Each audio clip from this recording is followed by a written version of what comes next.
Hi everybody, welcome to another episode of the RTG Sit Down. I am Ryan Thompson, and with me, McKellar, Ethan Hamilton. and today we have a special guest, McKellar. How's it going, everyone? Yeah, very excited to be here with you guys. So I am a strength and conditioning specialist. I'm working right now with FC Cincinnati with their MLS Next Pro club as their physical development coach. And before that, I was working with these guys at Austin Bold. I was their director of performance. Just loved working with them. We were there for 2 years, 3 years. Excited to be on the show. Thanks for having me, guys. Welcome.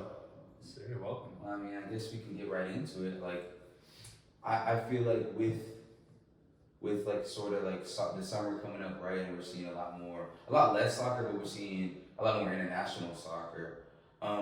What is your opinion on how these players should be preparing themselves and managing themselves through the summer? Yeah, that's a good question. I think there's two real pieces to it. They just came off a very demanding season for, at the highest level. And so the summer can represent just kind of a time to let loose, enjoy, spend time with your family. But at the same time, in order to kind of keep your body in that, there's that saying stay ready so you don't have to get ready. And that definitely applies for the summer as well, where as clean as you can eat, that diet is the most important thing to make sure your body's fueling properly. Because then, if you're eating the right things, and that's going to help your body rest the right way, it's going to keep everything fueled properly, hydrated properly. So I think diet's one of the most important things that's kind of easy to manage, along with however you want to keep your activity level throughout the summer. But summer is also a really good time to kind of build. It depends on your goals. So for a lot of the senior players who are already established, then rest, recover, prepare for next season. You should already kind of know what your body needs. For a lot of the younger players, it's a good opportunity to build some strength, set themselves up well so that they're coming in fired, ready to go, and can compete at this level. So that's something that, especially with the players in the MLS Next Pro environment, that summer is an opportunity to build, and you can get more time in the gym, less time on your feet in a proper training environment, less time on the ball. But that's kind of how we structure the goals to get that balance between rest and building. Because the last episode we spoke a lot about from a different perspective, right? From the perspective of high school kids and how the summertime, especially if you're a junior going into senior year, it's going to be the most important time in your early collegiate career. And so whenever you're speaking to these pro athletes, right, what are some of the interesting things that you've noticed, how they themselves handle themselves during the summer? During the summer, honestly, it's kind of a mixed bag. I think everyone's different. And so it's cool to see guys, whenever they come from all over the world internationally, just how they choose to rest, because everybody finds rest in different ways. Some people like to stay active and they'll play a different sport. A lot of guys will go and spend time golfing, which, honestly, I don't mind. You're on your feet a lot, but at the same time, that's such a nice activity that gets you outside too. Yeah. And so a lot of guys like to spend time, not that golf is cross training, but they will. They'll play other sports, they'll stay competitive, but they can rest in. Yeah, I think a big thing, Nick, if I go off based off some of the experiences when I played, when the summer came around. When you play 50 years? It's more. I gotta at least one old joke. No, it's good. It's good about thing. By the way, I retired 4 times, so it's no problem. He had to stay ready every year that he was retired to come back. He had to stay ready. Yeah. Old, you would wear your jersey under your coaching shirt. All the time. Always. Okay, can we insert the clip of San Antonio when Ryan almost went in? So backtrack, edit, insert that clip. I got you. So the assistant and the goalkeeping coach, he was doing dual roles. Makes sense. He's a goalkeeper by trade. But they actually just hired a new goalkeeping coach this week. Michael Alcaraz is their new goalkeeping coach. So now Ryan Thompson only. Nah, but it's good though. And I remember what I used to do is as soon as the season done, because as Nick mentioned earlier, it's so much demand, So when summer comes around, you want to unplug a little bit, and sometimes you take it to the extreme where you are out, you party, and you forget to do the maintenance work that's going to kind of set you up for the next season. You know, and that's something for me personally I struggled with, because through the season I went so hard, and then I unplugged so hard as well, and it's always an uphill battle to start the season. Absolutely. So just kind of add a little about my personal experience in it, you know, good or bad, but I think, you know, the maintenance piece is actually very important. Big time, and it depends on how you do it too, because like a lot of players need that rest. They need to unplug. They need 2 solid weeks where they don't have to like think of themselves as an athlete. They're just a person with their family. Yeah. They can wear different hats of like, you know, being a dad, a son, a brother. Like they're just back to being themselves. That's super crucial because for 11 months out of the year, they are like an athlete first, and they have to make a lot of sacrifices. So being able to turn that back and get that recovery is super important. And then, like you said, for you, it felt like an uphill battle to get back into shape, but that's also just part of the process that like every athlete goes through during those periods. There needs to be that detraining week, and then you have to build back up. Especially because it's weird, because like Ryan, I'm pretty sure you can speak more to it, is that like whenever you're playing basically the entire year, right? When you get that 1 month to 2 months off, your family's looking at you like, oh, like dad's home, like you have, like now you gotta make up for lost time, but at the same time you're thinking like, yeah, I gotta take the kids to school, I gotta do all this stuff, but I still have to like an hour a day-ish, I gotta go work out, I gotta do something to keep myself prepared. It must be weird, like, because you want to turn the switch off, but you can't turn it off all the way. If that makes sense. It's a constant battle, because you feel guilty when you don't get to do the family duties. You also feel guilty when you don't get to do the work that you need to do to prepare. So it's always a battle that you go back and forth with. I don't know anyone who's an expert at unplugging and then starting all over again. For me it was always a challenge, but it's part of the process, as Nick mentioned. Yeah. It's critical for like high school players, especially, to start building that awareness of like what their body needs. And so they can be given, an off-season workout program. They can go in and look at, what they need to do to rest and recover and have all that information. But everyone's an individual, and we can give them the best practices, but that reflection piece, and it's like at the end of the week, kind of looking back, like, hey, what did I do to rest this week? Do I feel rested? Did I eat well? How do I feel?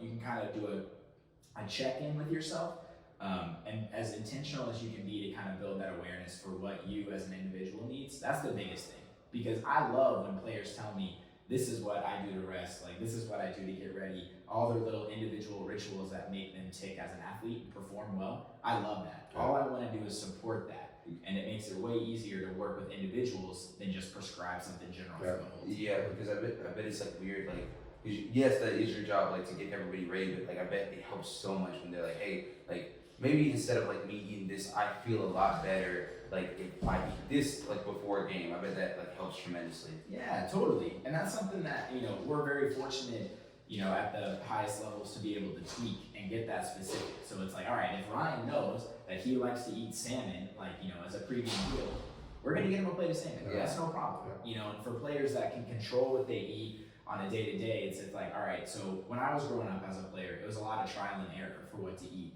And so you kind of have to go through that and then measure your performance. How did I feel? Was it like, and it's not just how you feel physically. Was I mentally focused? Was I eating the right food that didn't like distract me? If you eat a lot of sugar, then you might, feel like you have a lot of energy in the first half, then you kind of crash once that sugar's burned up. And in the second half, your performance suffers. So just trying to be as intentional as possible about what you're putting into your body, like that's a huge piece.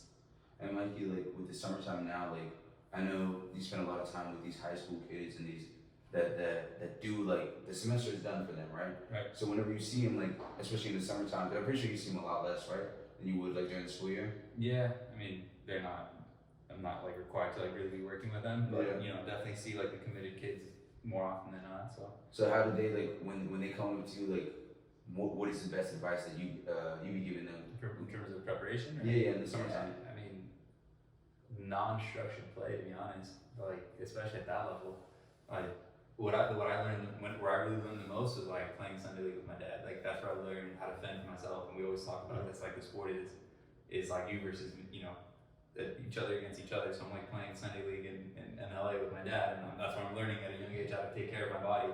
And I'm also learning kind of like little intricacies of the game.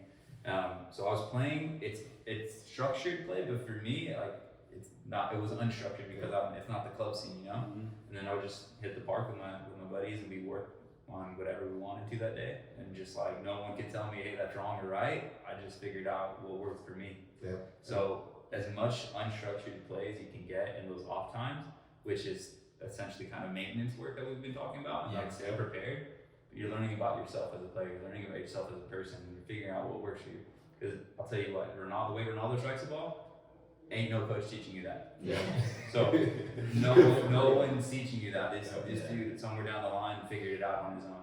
Yeah. Like, And let's be honest, it probably wasn't like at practice or something like that. It was probably Exactly. something like, you know what I mean? Like, yeah, that's exactly what I'm getting at. You know, like if you're going to practice and you're striking a ball like that, the coach is probably gonna tell you, hey, no, toes down, lock your ankle, whatever. Because I do that time. You know, like hey, like especially like a kid that's learning how to strike the ball, and they're, you know, they like that. I'm telling them, hey, try this to at least get them some type of rhythm. But he like for sure. Yeah. I know his own. Yeah. So would it be fair to say in the summer it's safe for you to go experiment as well, go like Yeah, learn new absolutely. things, go work I on feel like that things? would be the best time to do it. Yeah. I mean, like nobody's looking over your shoulder. Yeah, And if absolutely. you mess up, you don't want to run suicide or nothing like that. Like, That's exactly. No one's like down your shoulder, like, hey, what are you doing? Like, hey, do it this way. It's like, no, I want to do it this way because I'm onto something that you're not seeing. Yeah. And you just learn more about yourself while staying kind of game ready, kind of game fit, and you're just adding things to yourself that no one might see. So as much unstructured plays you can get in, me personally, I think that helps a ton. Right.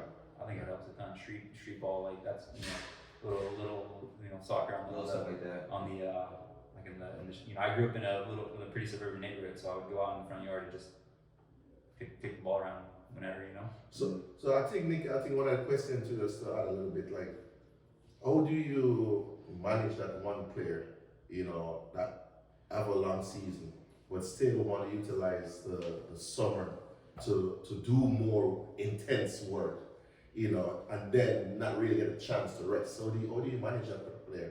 It really comes down to just having an honest conversation with them and not. It's fun because whenever you have a player that comes to you and like wants to work that hard and is ready to go, you kind of have to understand what they're bringing you and take it with a grain of salt and say, heck yes, like we're gonna work. But what they're really looking for is not necessarily, like I know everybody wants to like work hard, but they're looking for growth. Yeah. They're looking to get Yeah. better, and rest is a crucial aspect of growth. Yeah. And so that's a conversation I have with them, Yeah. where it's basically just like, all right, yeah, we're gonna work. I might prescribe you a little bit more work to do, and because that's what you're asking me for, and I want to support that. But I'm also going to overemphasize the areas that you're like potentially neglecting, which in this conversation, in this example, might be their rest. And so I would say, hey, listen, like as soon as you're done with this workout, really take the time to like go to the pool, relax, like rest your legs, make sure you're eating this properly. I need like get 8 to 10 hours of sleep every night, because that's what's gonna help your body actually like benefit from the training. Because they come to you like all amped up, like, hey, I want to do this, Yeah. so that next season I'm prepared. And you're like, yeah, like that's cool and all. Great. That's great, and I want you to do that. But like the thing is like it's kind of hard to tell that person like sit down. Yeah. Like sit down, like go play video games, go pool, go do something else that's not that. Exactly. It's just like wild. Sorry, it's wild. Like at the end of the season, it's like, coach, I'm ready to work for next year. It's like, well, dude, let's finish this this year first, and then rest, and then we'll get to it. Exactly. It's funny because like even I still have that challenges during the season as well. Like I can reflect on a session that I had recently with this young goalkeeper, and amazing session.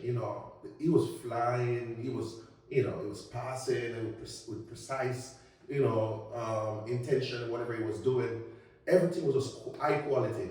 And 45 minutes in, we're like, let's cut it. Because no, the quality was here. We want to keep it here. We don't want to wait until it goes down. And the goalkeeper did not understand why you should stop practicing. Like, yeah, we accomplished our goal today. This is the goal. No, but I saw, Messi doing this. I saw Ronaldo. I'm like, yes, but there is a plan in place.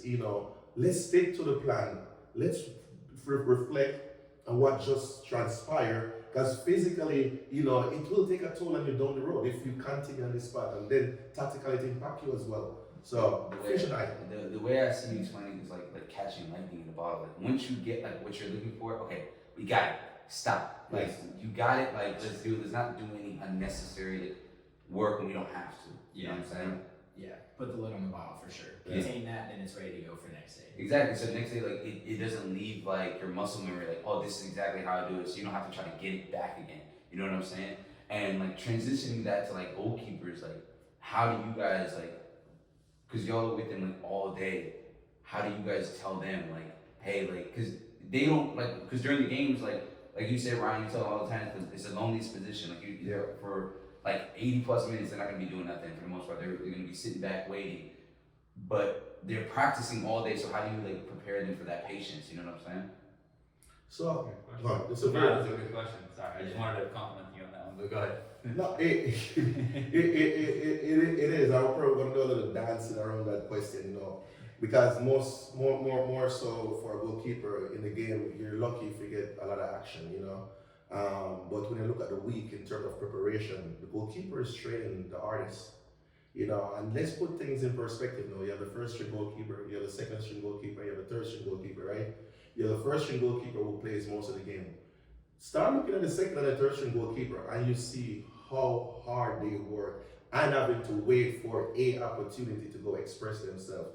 So it's a part of the process, a part of the job. It's not just physical, it's mental, it's technical, it's tactical, and then it's a social skill. So maybe they're not working physically, but they're working on the social skill, connecting with the back line, you know, their leadership skills right there. So they're always working. It doesn't seem to the eyes that they're working. So every muscle, everything is here or here that's working at some point in time.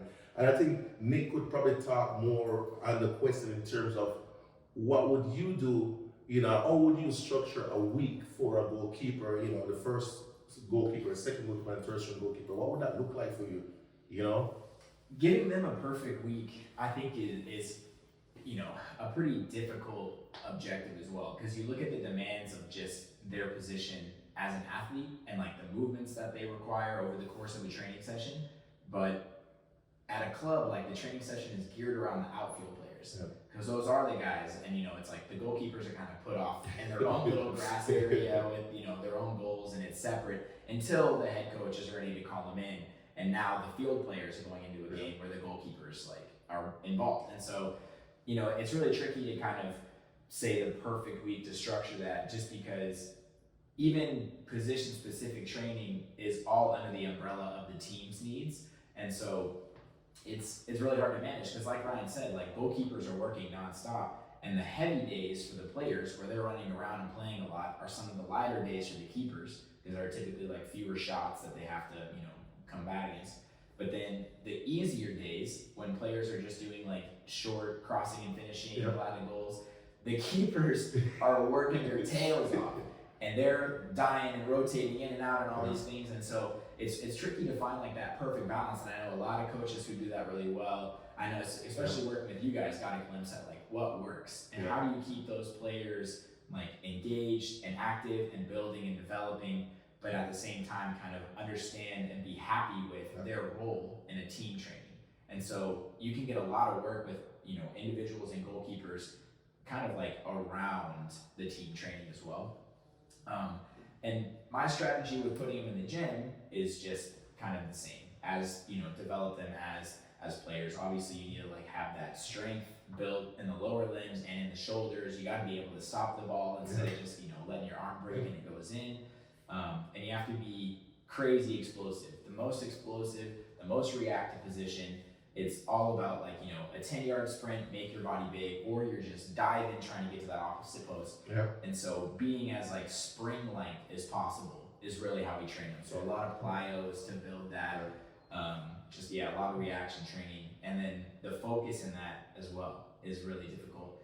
And yeah, especially like one thing that's a little bit different from goalkeepers to field players is when the field players jump, like 9 times out of 10, they're landing right after just on one foot or both feet. So we train that to help kind of reduce the amount of injuries that they get in their ankles and knees and hips for landing wrong. But with the goalkeeper, you never know what they're gonna land on. They're just rolling their stomach, body. legs. Yeah. It's a cat. It's a cat. Exactly. So it's a cat, but do they land on their feet? No. So you just really focus on like the spring aspect, and then obviously you leave it to the coaches to dictate like the technique for how they fall. Yeah. Because that's really like interesting that you talk about that, because like I watch basketball like so much. Like I love watching basketball, and you hear like these stories of athletes like Derrick Rose, like and the way they land. Like, you see John Morant like with the Grizzlies, like the way he dunks, like he doesn't land on 2 feet, lands on 1 feet. And like I keep that like every time I watch, I'm like, that's scary. Like I see, like even though I'm not like as expertise as y'all are when it comes to this, like how do you train that out of a person? You know what I'm saying? Like when you see a guy like doing 360 dunks or something like that, like how do you train out of him like how not to land on 1 feet? You know what I'm saying? Yeah, it's tricky too, because even like what you just described in the dunk, everybody's like the personality comes through in the dunk, so they're expressing themselves in that way. But really what we're trying to build is just the strength and resiliency in the mechanics of landing it's themselves. And so no matter what the player does to get themselves up, and then the movement they do, and then they dunk it and everyone's going crazy, like how making sure that their body is resilient enough to like land properly, and their foot knows how to absorb the force, and then everything moving up from how their foot impacts the ground is just structurally sound. That's really the best we can do, because we're not gonna so many like variables Yeah. too. Like when you go up for a header, you get knocked off to your left side, so you have to land on maybe 1 foot rather than 2. Or maybe like not you're just catching prepping, the rest. exactly. You're just prepping them for any scenario, right? One leg, right leg versus left leg, both feet. Like exactly you're prepping them. exactly. Now, and I think like that's where the athletic ability come and play. Everybody born with different, athletic traits. And to Mike's point that he mentioned earlier, just playing unstructured soccer, in the park, he has to learn to survive out there.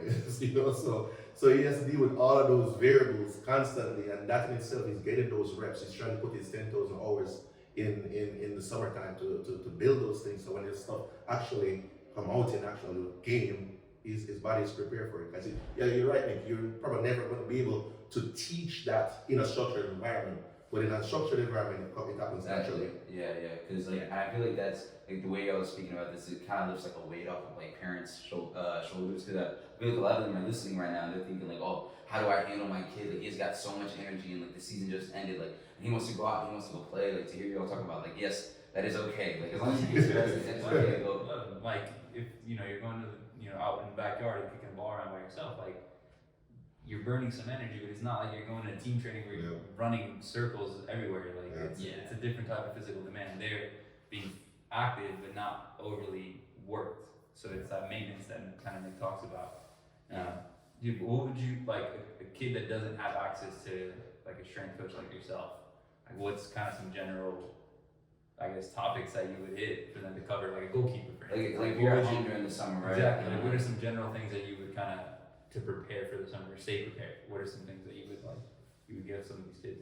Yeah, I think we just can get down to the fundamentals of it, right? And so if you're an athlete, you really need to have like a strong base. And so the way that a lot of coaches, the way that, in my opinion, every coach or strength coach, knows how to start is just by teaching the basics of like your body can squat, hinge, lunge, and then push and pull. And then of course like there's some people it's like the core, the brace of the core, tight core and stuff like that. So like there are 6 kind of fundamental movements, and whenever I'm prescribing the gym, there's a lot of different ways to kind of break it up. And some athletes like to do a total body session, a couple times a week. Some athletes like to split and do upper body and lower body. And so, I think that if you can work on your core, it's hard for me to write like a one-size-fits-all gym program for everybody. But if you look at those just like movements, making sure that you're hitting those movements like once a week and keeping track of your weights and just being intentional with how you feel after. If you go too heavy, give yourself a day off or work a different group and then go back into it. You can look up different programs, and it's the same kind of thing for the gym as it is for the field. You can experiment a little bit. You can learn what's a good fit for you, and then as you kind of build into those environments where you do have a little bit more supervision and structure, then you can say, hey, I've tried X, Y, and Z before. I like when athletes come to me and say, hey, I tried this program. I'm gonna look into that program, even if I hadn't heard of it, Or if I have, I say, okay, great. Like, I know you have that foundation. This is something that's gonna like be a small tweak that'll make it a little bit more specific for your development. Yeah. So I think as much as they can just look into that, follow those basic movements, and just start building some strength, that's probably the best. Yeah, it's just so interesting how the game has changed, right? Yeah. You know, not too long ago, you know, I was around 15, 16, and I was looking for guidance as to how to get stronger and faster. And I spoke to my goalkeeper coach, and he was like, yeah, man, just do 200 abs, you know, crunches, 50 push-up, and around 60 squats every day, and you'll be fine, you know? And I remember I went home and I really just did that, you know, and you know, like after a while it got easier and it helped me, to be honest. Right. But now, with all the information that's out there and what you're saying to us right now, like stuff that's specific to me and my development, or the younger goalkeepers and their development is also important, you know. And again, man, you're the expert, man, and you're helping me right now. Age 37, you just wrote me. You just wrote me. Young, bro. This guy's over here making fun. No, I know. Nick just wrote me a nice gym workout, man, and I'm in my day 3 right now, and it is, bro, I'm telling you, I'm feeling strong again, brother, you know, so respect, you know? Yeah. Hey, anytime. I feel like that's a good way to end off on, man. We touched on everything. We touched on like preparing for the summer. We touched on like pro athletes, how they can handle themselves. We talked about like your responsibilities and what you do. We talked about kids in the summer, like even how they can relate to this and how they can handle this, and how parents, how they can keep track of their kids doing this. So I feel like this is very One quick question. Yeah, what's up? Before we go, we talked about like the strength piece, but what about like the running aspect of things? Because especially at like the college level, dude, we were doing the Cooper test. The Cooper test is a 2-mile run. You know, no disrespect, dude. You're a different type of speed and how do you say running? You got you running a 15-minute 2-mile, so in theory you're unfair. In there you're unfit, Yeah. but it's just your position was different. It's crazy. So, you so the question is, Nick, yeah, like, yeah, go on. if a kid's running and if like the players are running and then the goalkeeper, what type of running do you recommend? Right, like it's just different, so they don't lose that explosive edge. I'm never gonna have a keeper just go out and run like 2-3 miles and try and make it under any kind of time. I think that type of training, just overall, like going out and running, just in the nature and stuff like that, can be a really nice way to kind of clear your head. And so, like, it depends on the individual. But again, for goalkeepers specifically, no. Like, I'm not interested in how fast they can run over like 30 meters. You know, typically they're running out to the edge of their 18, maybe a little bit further and stuff like that. So if you're not, yeah. Yeah. So looking at the profile of the keepers, I trained De Gea differently than I trained Neuer as far as like the anaerobic piece. And so I think that like I would give them basically like a way to warm up into some high speed stuff, looking at some sprints. Again, making them feel like getting them spring mechanics. And so the faster that you can sprint, the more explosive you can be over short distances. That also aids your development for just jumping in different planes and directions as well. So some sprint work is important, some change of direction work is important for keepers, but anything beyond that is more of a, like, okay, this is a more recovery job. I don't care. You see it more as a detriment rather than a benefit. It's not necessarily. I would just want to respect the athlete's time. And it's not, I don't think running that distance is necessarily like detrimental, because you can use it as a recovery at the end to just kind of, hey, let's kind of continue this sweat. Nice and light. Brother, let's break it down. I wish I had you as my fitness trainer in college, because to this day I have the worst time in Cooper test history. 21 minutes to be exact. Oh, dude, I give you credit. I give you too much credit. I 15 minutes. I did 15 minutes my senior year. I trained for it. Scenario. Yes, that was best. And I trained for that. So again, bro, thank you, bro. I really wish you were my trainer, because then I would think you're actually good. Even better, you got him later down in life. Yeah, here we go. Better late than never. Absolutely. Well, Better late than never, but never late is always better. jeez. All right, let's close it out. Drake sold it from someone I think. Probably. Alright, well, I just want to thank you guys. This has been Ethan Hamilton, Ryan Thompson here. Michael Alcaraz. Nick McKellar. and thank you guys for listening to the RTG Academy Sit Down. See you guys next week.